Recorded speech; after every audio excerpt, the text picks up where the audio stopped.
Hello, and welcome back.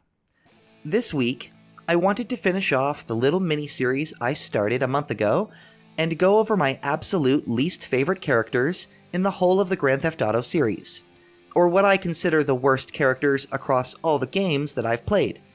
For old fans of the channel, worry not. A new game vault is in the works and will hopefully be ready by mid-March, but time will tell. In the meantime, let's go over the absolute worst characters in the series from my perspective. Now, while I've never explicitly been preachy on this channel, I have also never shied away from sharing my opinions.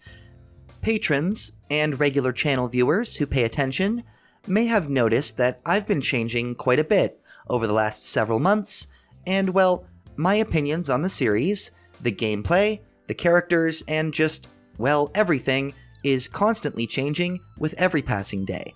Hell, I'll probably come back to what I consider the best and worst missions and characters, and other things, one day, since I'm always changing my mind and perspective upon each new playthrough. But immediately upon trying to write this script, I ran into a problem. There aren't a ton of badly written characters in Grand Theft Auto, or perhaps there are very few characters that don't entertain or at least have a good performance behind them. So, I decided to make this list a little different. I'll be excluding the protagonists of each game this time, since they always end up killing more people than anybody in their respective games. Instead, I will look at all other major characters and determine who I think is the most irredeemable in the context of the Grand Theft Auto universe. So, imagine you're some random citizen just unfortunate enough to live in, say, Liberty City, Vice City, or somewhere in San Andreas, but you're not some crazy godlike character who gets away with things that no real human being ever has. You're just you, living in a shitty apartment somewhere in the GTA universe. From that perspective, hearing about all these criminals through some in-universe show like, say, Grand Theft Auto biographies, who would come off as the absolute worst? I have made a slightly longer version of this video available for patrons only, where I talk about a couple characters that I actually personally don't like. So if you're feeling bold, you can check out that version instead by signing up at patreon.com/thecriminalhistorian. There will also be a full Patreon ad in the middle of the video, by the way, but with time codes included for those who would like to skip. With all the preamble out of the way, let's get into the list, starting with GTA 3, as usual. Well, upon examining the GTA 3 cast again, I determined there really only are two people that stand out to me as inherently the worst. Not that the others aren't horribly violent criminals themselves, but there are two who make it a lot worse because of one thing, the power that they wield. The first is Ray Machowski, because he's an LCPD detective. Now, Machowski already works for the Yakuza on the down low, passing information that will benefit the group to people like Kenji and Asuka, but what makes Ray so much worse than Kenji or Asuka is that he ostensibly is supposed to be one of the good guys, as society frames it anyway. Ray is, in reality, the actual worst, because he not only commits the horrible crimes that he does, and holds responsibility for any of the crimes committed by the Yakuza on this information, but he also actually seems to believe that he's fighting the good fight, or ultimately morally justified in his abhorrent actions. A self-righteous, corrupted detective of New York, Liberty City. Yeah, that's definitely up there when it comes to being awful. This isn't even to mention the fact that Ray has seemingly no qualms with killing his former partners for attempting to do their actual jobs and arrest him. Ray apparently did have some friends, although it may be telling that the only one we really know of is Phil Cassidy. Ta-da! And the only person that I figure is actually worse than Ray would be the only person with more power in the grand scheme of things, and arguably a sort of tertiary antagonist in the story of GTA 3, depending on whose perspective you're looking at it from. That person is, of course, Donald Love, who also made an appearance on the best list, but again, that was mostly a favorites list. There aren't enough characters per game for me to rant about hating several from each game, But like I said, there are definitely still some characters that I have real issues with, and if you want to hear about those, you'll have to go on Patreon. There are no hard and fast rules here. I'm the criminal historian, not the criminal mathematician, and again, criminal, so if I break my own rules, sue me. Anyways, Donald Love is awful. I mean, he's great fun to watch anyway, but if Ray only had loyalty to himself, Donald only had loyalty to the almighty dollar, or perhaps more abstractly, what the dollar represents, power. I don't think it's a secret that Donald Love was based on the public perception of Donald Trump at the time, that being the early 2000s, and just like Donald Trump then, and now, he's just the actual worst. Donald Love is much better because his entertainment at least doesn't come at the cost of actual people's lives, but in terms of their actions in-universe, no, he's still not nearly as bad as Trump. Awful, but I mean, that's a high bar to clear. Donald Love is a Machiavellian schemer with pinky levels of ambition to conquer the world. He's just a little less outspoken about it, but I mean, just listen to him on the radio. This man loves the sound of his own voice. No, he loves the sound of his own power being echoed back to him. He's obsessed with it. He will orchestrate entire gang wars for the sole purpose of acquiring land, and will interfere with governments, cartels, and anybody else who ever tries to interfere with his plans. Responding in kind with extreme violence delivered by the player because Donald can always afford the better army. So Donald represents the absolute worst of the upper class. He's a top 1% of the 1%, an Elon Musk, a Jeff Bezos, a Donald Trump, although the actual Donnie only wishes he actually compared to those first two in terms of wealth. Alright, so Vice City. So once again, there aren't many characters that I truly dislike from an entertainment perspective. There is one though, but we'll get to that. Sticking to the criteria for now of the most awful within the universe though, we have plenty of nominees, but like with GTA 3, most of them are not the traditional criminals. First up is the corrupted businessman and property developer, Avery Carrington. Avery represents a very real and truly awful stereotype of the rich, entitled landlord with all of the power, who still isn't pleased with the ridiculous amount that he already has. As such, he does things like have his colleagues murdered when they turn down business deals, or more horrifyingly, pays for acts of public terrorism in order to free up land for development. A lesson he teaches to GTA 3's Donald Love, who does actually appear in Vice City. He just had all of his lines cut, though you can just barely and ever so briefly hear him when he's first introduced. Anyway, Avery may be a quote-unquote good friend to the character of Tommy Vercetti, but in the real world, or to a GTA citizen, he's just another evil business tycoon who cares so little about the value of human life that he will do absolutely whatever is necessary to get what he wants. Again, a terrifyingly real stereotype, and I want to say exaggerated for the game, and I mean, I don't think real southern business magnates have ever hired somebody to use an RC helicopter to plant bombs in a building development, but you never know. Truth is often much stranger than fiction. Speaking of terrifyingly real stereotypes, my next nominee has to be Congressman Alex Shrub. Now remember, Grand Theft Auto is a parody of American culture. It almost universally takes real-world scenarios or stories and puts a GTA twist on them, but again, there is usually an equally insane basis in reality for the over-the-top things that take place in the GTA universe. So, GTA created this character of Alex Shrub, a literal congressman who will cover up his mistakes no matter what. Even if that mistake is something like endorsing a cosmetic item, Giggle Cream, which killed at least 23 people. He has an open contempt for poor people and the working class, and openly calls for violence against his political detractors. Now, Shrub never hires the player directly to commit acts of violence, but he is still plenty guilty of being about as dirty as politicians in the US come. The openness with which Alex acknowledges his many horrible acts, the actual parody, is almost certainly overshadowed by actual events that were probably far worse. I don't even have to look it up to know. Has a congressman ever endorsed something that killed at least 23 people? I fucking guarantee it. Guarantee.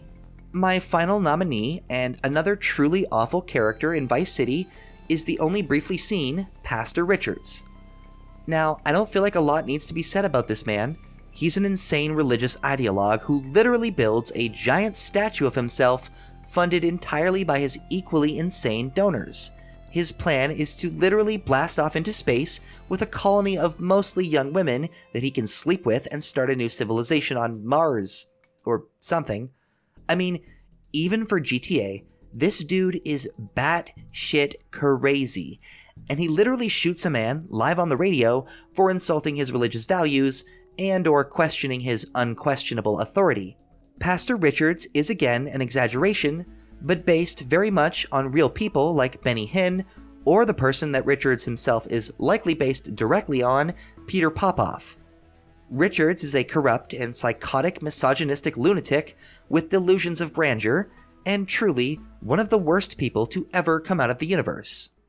Once again, due to the nature of this list, there will be some repeat characters from time to time, since the criteria are completely different. However, my first nominee for worst character in San Andreas from an in-universe perspective is one that did not make the best list because he's entirely hateable without being strangely endearing.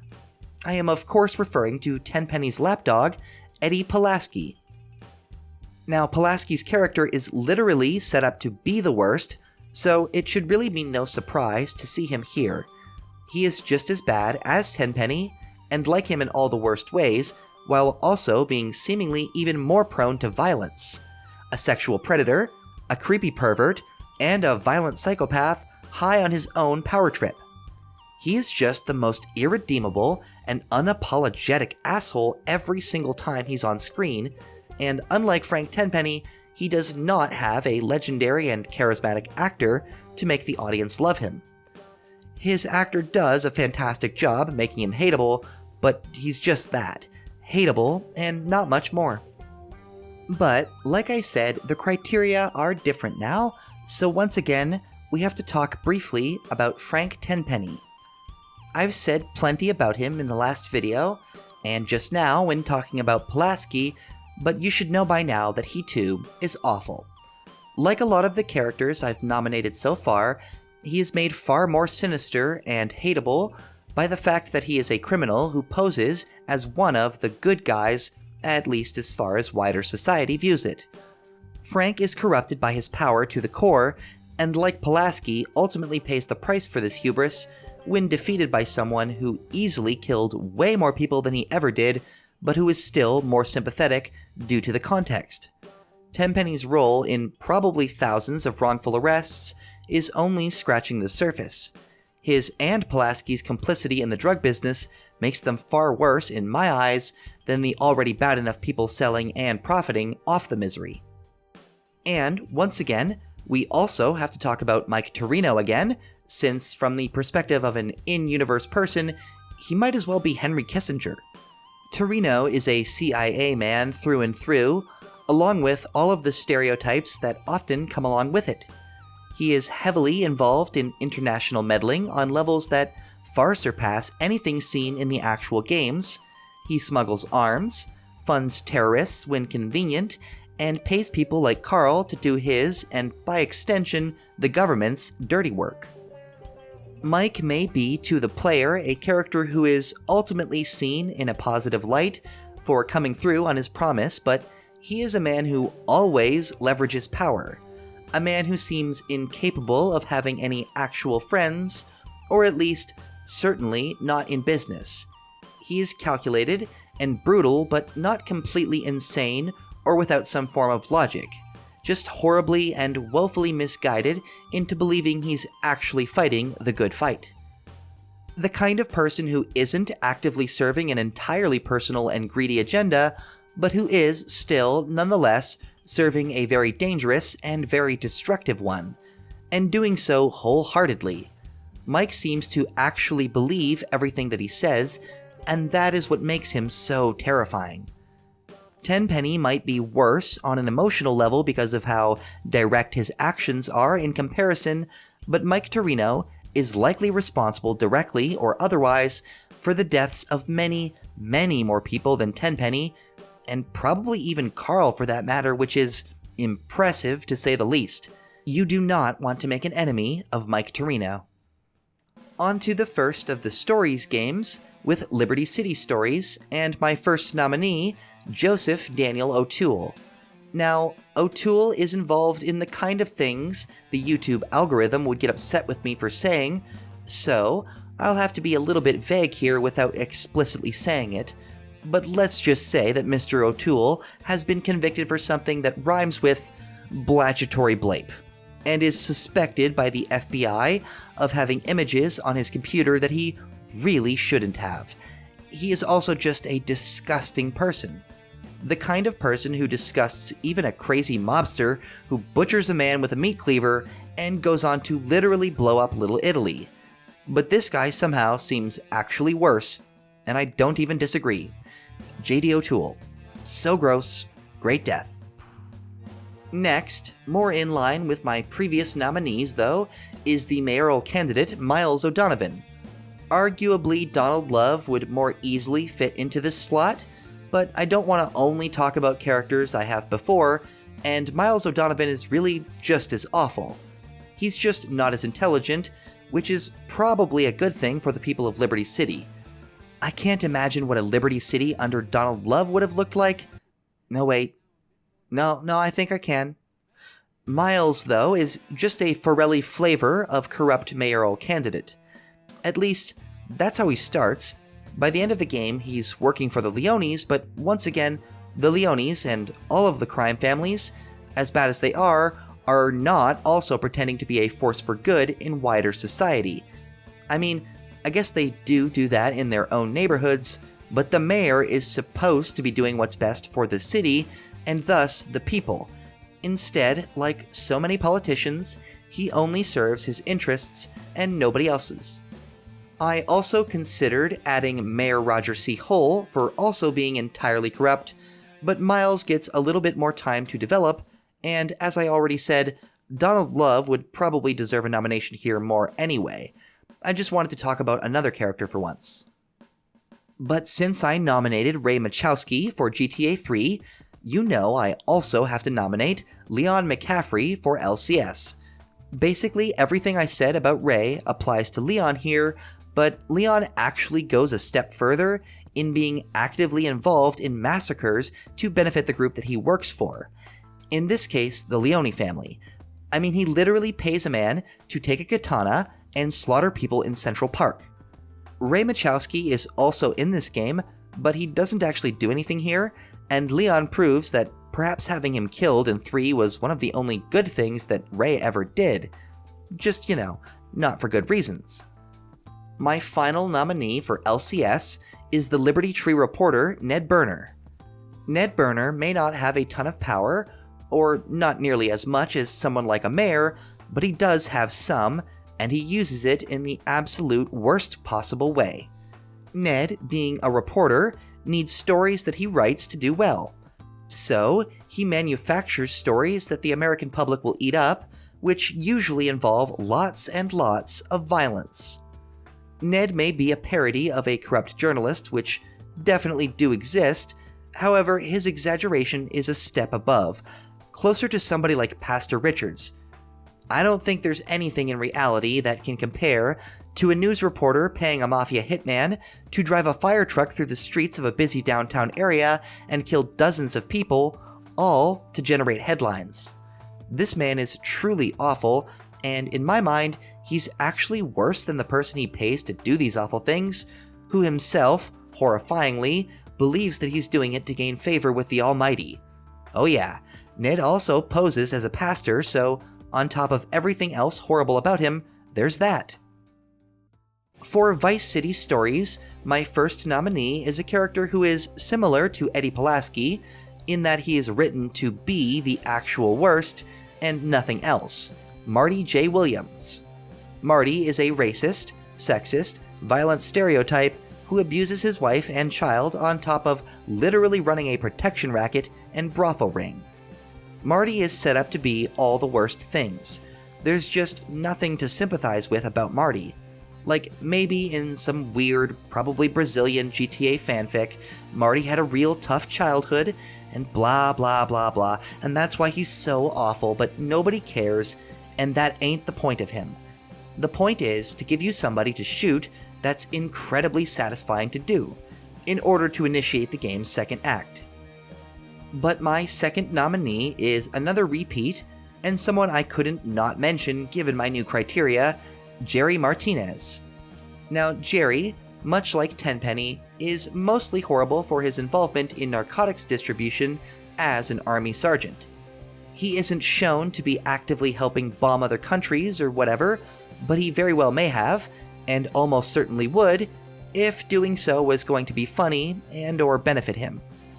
Jerry is, like so many listed tonight, completely and utterly corrupted by his power. He brings in guns which go on to kill lots of civilians in his own country, he brings in drugs that go on to poison people in his own neighborhoods, and he does it all while posing as one of America's bravest. Sure, most of us know that people like this really do exist, and maybe are even a lot more common than we like to imagine, but the point remains that, at least in theory, a US Army sergeant is supposed to be holding up all the American laws to the best of their ability, which makes it so much worse when they instead use their power to make the problem even worse. All of this is also to say nothing of his tendency to betray everybody and everyone who ever works with him or for him. So, Jerry may be likable from an entertainment perspective, but from an in-universe one, he's the worst. This video and all videos on my channel are brought to you in large part by the wonderful support of my patrons on patreon.com. An extra special thank you to my executive producer tier patrons, Ezra Hambrick, Mason Collin, Chuck K45, and King GTA 15, as well as my Walker Villain tier patron, Michael Vandenberg. Patrons at these tiers also have the option to promote a little bit of their own content, so this video is brought to you by Ezra's Let's Play channel, Scott Games 99, Mason Collins' podcast channel, We're About Everything, and Chuck K45's Upstart Farming channel. I release all videos a little early to patrons, and completely uncensored. I give you any of the original music tracks I've created for a given video, and for extra generous supporters, you can even reserve a slot for your favorite game in my ongoing series, The Game Vault. You'll also get to see your name in the credits of all videos that are produced while you're pledged, get access to a small patron-only Discord where you can easily speak with me or see little behind-the-scenes snippets, and you'll receive my eternal gratitude. Seriously, especially these days, those of you who support my work directly are absolutely incredible, and I can't properly express how grateful I am to you all. Thank you so much. Patreon.com/thecriminalhistorian.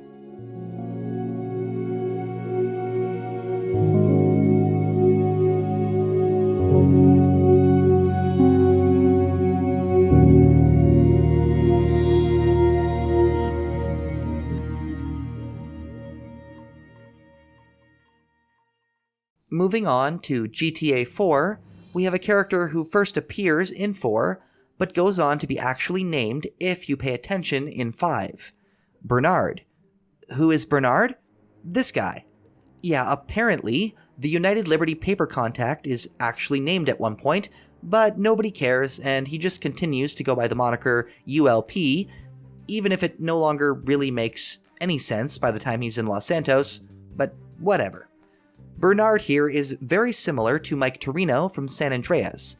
He's a CIA, or in the HD universe, which started in GTA 4, the IAA, and I incidentally hate saying that acronym with a passion, but he's a government man, basically, and is willing to pay people like Niko Bellic to do the government's dirty work in exchange for personal favors, and of course, lots of money. Now, Bernard never does anything himself that is outright awful, again, much like Torino, but based on his age and the way he speaks, it seems like a fair assumption to make that he's been at this gig a long time. and you do not work for the CIA or IAA or whatever without getting your hands plenty dirty. In fact, I compared Torino to Kissinger, but I mean, this guy might actually be partially based on him? I don't know. That's just speculation, but the guy is bad news, suffice to say. If I was living in the GTA universe, I probably would never know about this guy, since that's his whole thing, but if and when the world did know about him, I'm sure he would be plenty hateable. I don't exactly see him as being the type to fight the good fight, even if he believes that he is. Somebody else who most certainly does not fight the good fight, but should not be a shocking nominee, is Francis McCreary. Now, of all the McCrearys, Francis always sticks out as the least sympathetic. Sure, the others are violent murderers, but Francis is a cop, who also has no problem with violent murder, so long as it personally benefits him. It's that same thing that's gotten so many people nominated tonight. He's two-faced.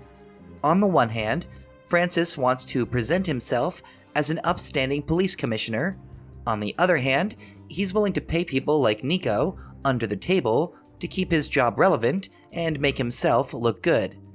He's also willing to have his own brother murdered for the sake of his career because the literal only thing Francis seems to care about is himself. A truly awful and hateable guy.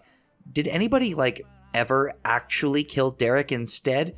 I mean, Derek has plenty of his own problems, but sheesh, Francis is so much worse. I always, and I mean always, kill him. My final nominee is a bit different, though.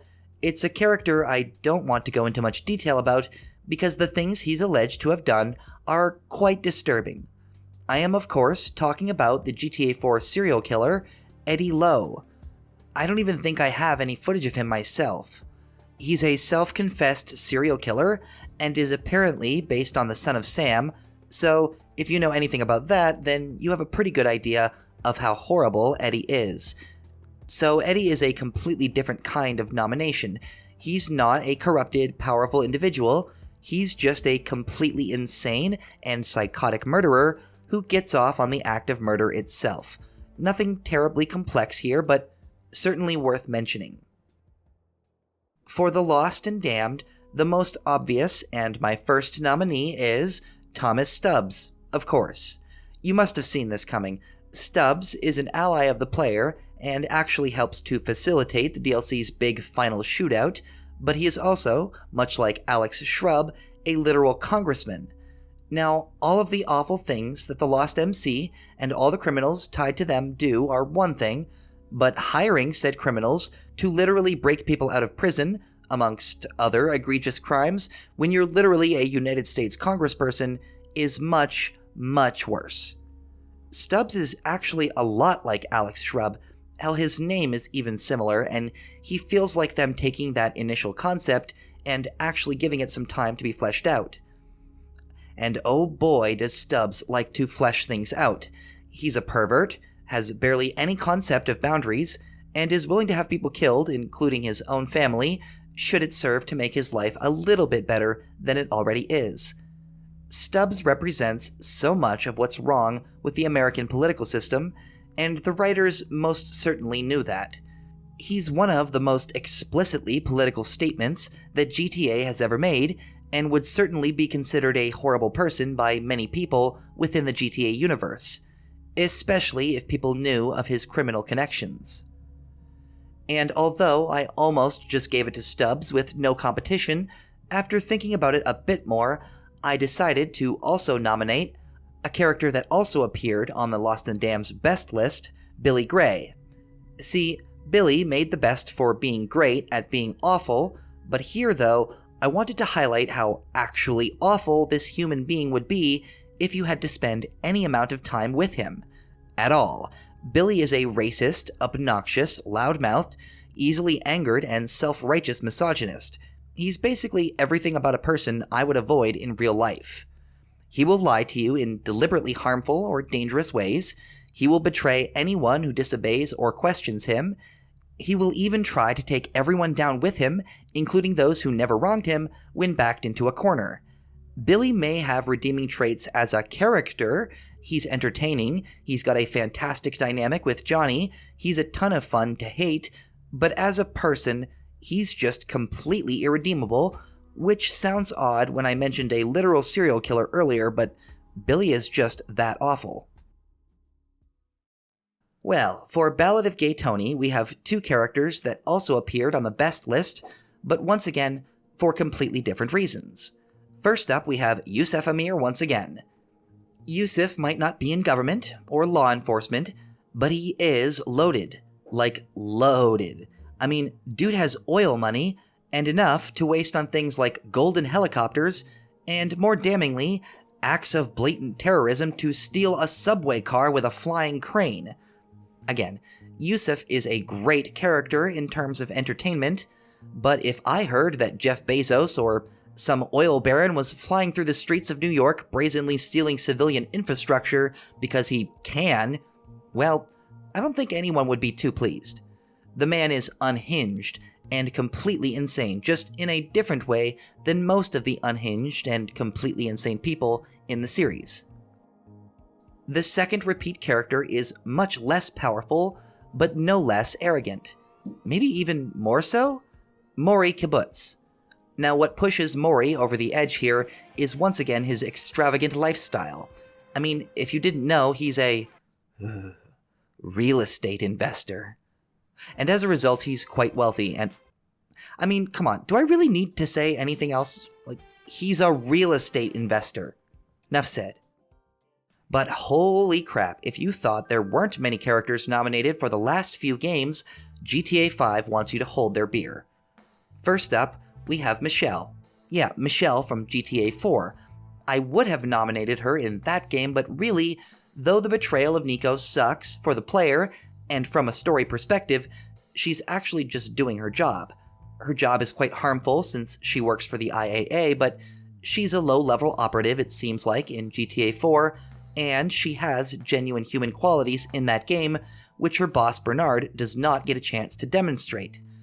In GTA 5, though... See how you feel when this is 18 inches deep inside. Like, who is this character?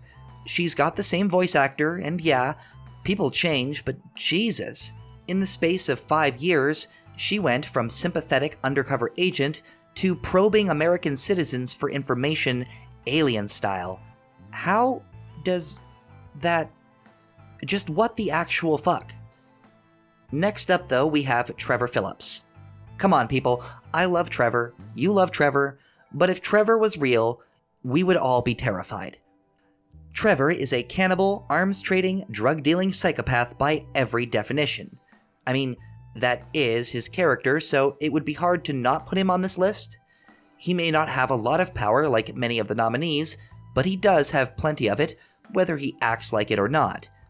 And he does things to innocent people that no sane person would ever actually justify if this was anything other than a video game. In Grand Theft Auto, Trevor is a great character. If I lived in that universe, he would be one of the most terrifying human beings to ever walk the planet. And he's still at large. But then again, so would Michael DeSanta, who definitely also deserves a nomination for his many, many, very, very, very dangerous heists. Not to mention his absurd levels of power and privilege that he has by the time he lives in Los Santos. Michael did not come from money, but once he had it, he became just as bad as anyone else with it. He's a terrible father, a horrible husband, prone to acts of extreme violence, and just generally acting psychotic, and he has seemingly little loyalty to anybody but himself, and I guess his family. Now, Michael does show plenty of humanity, as does Trevor, so I don't think he'll ultimately stand a chance at winning, but both he and Trevor are awful enough people regardless of the context to at least warrant nominations here today. I'm also just now realizing that at the beginning I said I would not nominate any protagonists, but I also said that my rules are not hard and fast, so whatever. They aren't going to win, but I did want to mention them. But somebody who could theoretically win is the person who helped Michael to set up his double life, Dave Norton. Yeah, Dave gets nominated for many of the same reasons that Agent ULP or any other government stooges do. His job. He may be a nice-ish guy to Michael, but he's actually one of the most selfish in the entire game, I think. He's kinda shows affection to Michael, but it's very surface level, and that is it. He is otherwise only interested in benefiting his career, just like his boss is. But the difference is, he is a lot smarter. He's still awful, though. Speaking of his boss, though, next up we have Steve Haynes, because, he's Steve Haynes. Come on, he's Tenpenny, Francis McCreary, and Mike Torino rolled into a joint, but with significantly less personality. Okay, that's a bit mean. Steve is a great villain, and a truly awful person deserving of this list, but he doesn't quite reach the level of infamy as a Tenpenny or a Torino, despite a terrific performance. He is awful, though, like sanctioning torture awful, like covering up millions of dollars of malfeasance, murder, and dozens upon dozens of other crimes for the sake of his career awful. Like paying some of the country's most dangerous and insane bank robbers to perform several jobs for him personally while taking none of the responsibility. Like being friends with our next nominee, Devin Weston. Yup, I don't know that anybody can really compete with this bastard. Weston represents literally everything wrong with capitalism. The game explicitly spells this out and even uses the dreaded C word in the finale.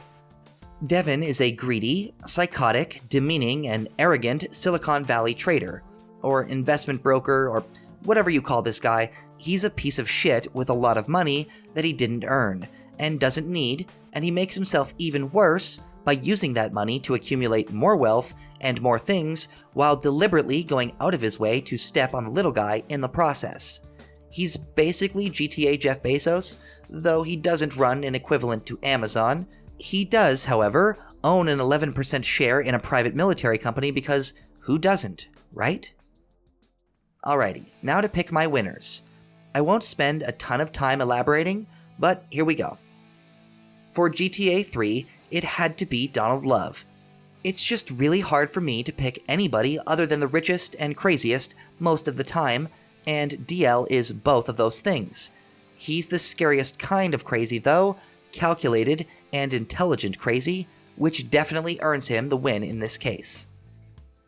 And although in the public video I chose Pastor Richards, the character I think is the actual worst in Vice City is probably pretty obvious, the Psycho. Yes, it was a long time ago, but having to play this game as often as I do, I still have to play this mission every now and again, and every single time, I hate it. It just makes me super uncomfortable, regardless of what the intention was. For San Andreas, although Tenpenny is probably worse because he has more power, I had to pick Eddie Pulaski as the winner. Eddie is basically as bad as Tenpenny, and the only reason he isn't is because he isn't in charge. A world where Eddie was in charge of Crash would have probably been even worse, and definitely been more racist. Eddie is just a hateable piece of crap no matter what angle you look at him from. Character, real person, just no. Keep it away. What is with GTA and awful people named Eddie? Or Neddy? Okay, I guess just Ned, but yeah, Ned Burner wins for Liberty City Stories. Both Leon McCaffrey and J.D. O'Toole were strong contenders, but Ned Burner is just worse in my opinion. He'll impersonate people, he'll make up news stories to benefit him at the cost of other people's lives. He literally hires a man to do a terrorism. So does Leon, I guess, but I don't know. I just think Ned is worse. For Vice City Stories, it's an easy victory to Marty J. Williams for checking off so many boxes. Racist, check. Sexist, check. Arrogant, check. Abusive, check. Need I go on? For GTA 4, it was a bit tricky to decide, but I ultimately went with Francis McCreary. He may not be a literal serial killer, but he's supposed to be a police chief. A police chief paying people to create crime or cover up his own crimes is, I think, probably causing a lot more harm to society in the long run. After all, how the hell is somebody like a Francis McCreary going to catch an Eddie Lowe when he's more concerned with keeping himself out of prison? For the Lost and Damned, it should be no surprise that the winner is, of course, Thomas Stubbs. Sure, Billy is awful too, but like with McCreary, he is a powerful person in society. A much, much more powerful person, in fact, so the fact that he uses criminals like the Lost to do his dirty work is a terrifying prospect. For Chinatown Wars, it's Rudy because they are also the only nominee, and probably my least favorite character in the entire series. For the Ballad of Gay Tony, it's Maury Kibbutz. Once again, real estate investor, nothing more needs to be said. And finally, the winner for GTA 5 is probably completely unsurprisingly the game's lead antagonist, Devin Weston. Devin is truly the worst. Not counting characters who I personally disliked for my own reasons included in the patron-only version of this video, Devin is easily the worst in the whole series, I think. He might have to compete somewhat with the likes of a Mike Torino or Agent ULP, but since we know so much less about what they actually did, I think it's probably fair to say Devin Weston is the actual worst person we've ever seen in the series, at least in my eyes. So that's that. I've been over the best and worst characters, and best and worst missions, but don't worry, old fans of the channel. There will be a new episode from one of my series very soon. In the meantime, I'm going to probably keep doing these simpler, one-off videos on a weekly basis, while I work on other, longer projects in the background, like the Game Vault and whatnot. If you've enjoyed today's video, why not consider signing up at my Patreon? You can sign up for free to get updates about the channel, but if you sign up at any tier that's paid, you'll also get some perks, so give it a look if you're interested. I'm the Criminal Historian, and thank you so much for watching. Have yourself a wonderful evening.